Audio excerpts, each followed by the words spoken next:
কথাগুলো মন দিয়া শুনবেন। একবার একটা লোককে জঙ্গলের ভিতর একটা সিংহ তাড়া করতেছিল। লোকটা দৌড়াতে দৌড়াতে একটা কুয়ার সামনে গিয়ে দাঁড়ালো। কুয়াতে এক ফোঁটা পানিও ছিল না। লোকটা তবুও বাধ্য হয়ে চোখ বুজে ওই কুয়াতেই ঝাঁপ দিল। লোকটা কুয়ার একদম নিচে যাওয়ার আগেই কুয়ার একটা রশি সে হাত দিয়ে ধরে ফেললো। লোকটা রশিদে ঝুলে থাকলো। রশিদে ঝুলে থাকা অবস্থায় লোকটা যখন কুয়ার উপরে তাকালো, তখন দেখতে পেল কুয়ার উপরে সিংহ গর্জন করে তার অপেক্ষায় বসে আছে। লোকটা যখন তারপর কুয়ার নিচে তাকালো, তখন লোকটা দেখতে পেল নিচে একটি বিশাল বড় সাপ মুখ খোলা রেখে অপেক্ষা করছে, যেন লোকটা নিচে পড়লেই তাকে গিলে খাবে। তারপর যখন লোকটা তার হাতের রশির দিকে খেয়াল করলো, তখন দেখতে পেল একটা সাদা ইঁদুর এবং একটা কালা ইঁদুর তার হাতের রশিটা প্রতিনিয়ত কামড়ে চিড়ে ফেলতেছে।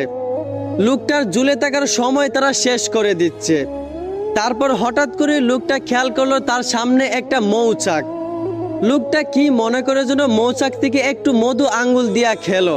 কেন জানি না লোকটার কাছে মধু এত পরিমাণ মিঠা লেগেছে যে লোকটার সাথে সাথেই তার উপরে যে একটা ভয়ঙ্কর সিংহ, তার নিচে যে একটা বিশাল বড় সাপ, তার হাতের রশি যে দুইটা ইঁদুর কামড়ে চিড়ে ফেলতেছে, তার ঝুলে থাকার সময় যে শেষ করে দিচ্ছে, লোকটা নিমিষেই এইসব ভুলে গেল। সাথে সাথেই লোকটা মধুর প্রতি আসক্ত হয়ে গেল। ঠিক তখনই লোকটার বিপদ একদম নিশ্চিত হলো। লোকটার জীবন ওইখানেই থেমে যায়। এই গল্পটাকে শুধু গল্প ভাবলে হবে না, বরঞ্চ এইখান থেকে আপনাকে শিক্ষা পেতে হবে। এই গল্পের ব্যাখ্যা করতে গিয়ে একজন বলেছিলেন, কুয়ার উপরে থাকা সিংহ হচ্ছে মৃত্যু, যেইটা আমাদেরকে প্রতিনিয়ত তাড়া করে বেড়ায়।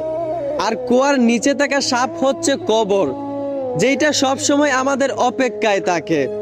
আর রশিতে থাকা সাদা ইঁদুর হচ্ছে দিন, আর কালো ইঁদুর হচ্ছে রাত, যেইটা সবসময় আমাদের আয়ু কমিয়ে দেয়। আর কুয়ার ভিতরে থাকা মৌচাকের মধু হচ্ছে দুনিয়ার মিষ্টিতা, যা আমরা উপভোগ করতে গিয়ে চিরন্তন বাস্তবতা ভুলে যাই।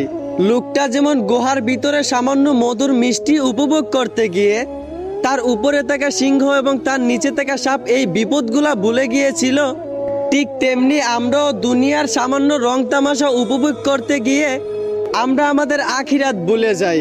একটা কথা মনে রাখেন ভাই, আপনিও যদি দুনিয়ার সামান্য রং তামাশা উপভোগ করতে গিয়ে আপনি আপনার আখিরাত ভুলে যান, তাহলে মনে রাখেন আপনার পরিণতিও কিন্তু ওই কুয়াতে থাকা লোকের মতো হবে। আশা করি আমার কথাগুলো বুঝতে পারছেন।